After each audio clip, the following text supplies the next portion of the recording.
Welcome to Saknong Serye.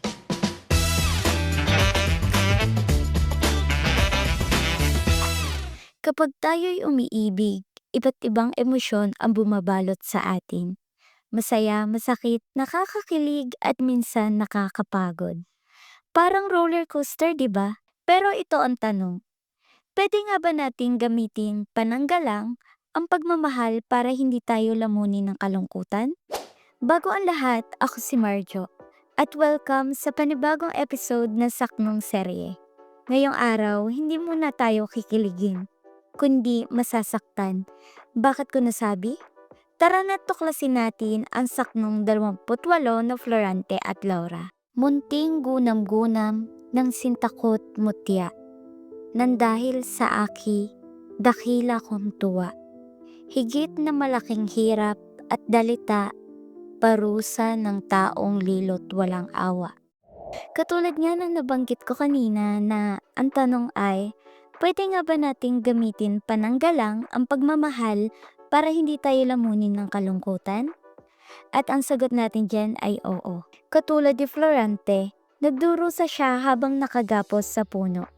Pero alam niyo ba kung ano yung nagbibigay ng kahit konting kasiyahan sa kanya? Yun ay ang gunam-gunam o alaala niya kay Laura. So, itong si Florante, habang nagdurusa at nakagapos sa puno ng higera, inaalala niya si Laura. Nagbibigay yun sa kanya ng simpleng kasiyahan.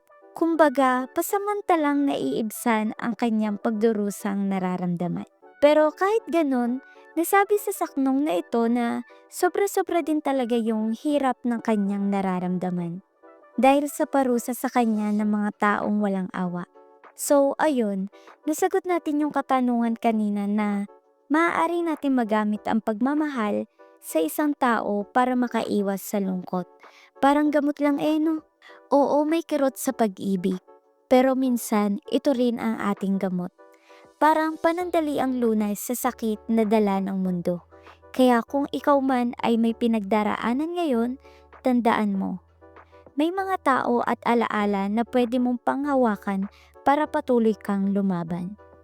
At diyan na nagtatapos ang ating episode ngayong araw. Abangan sa susunod ang mas marami pang saknong na pupukaw sa inyong damdamin. Muli, ito ang Saknong Serye. Paalam!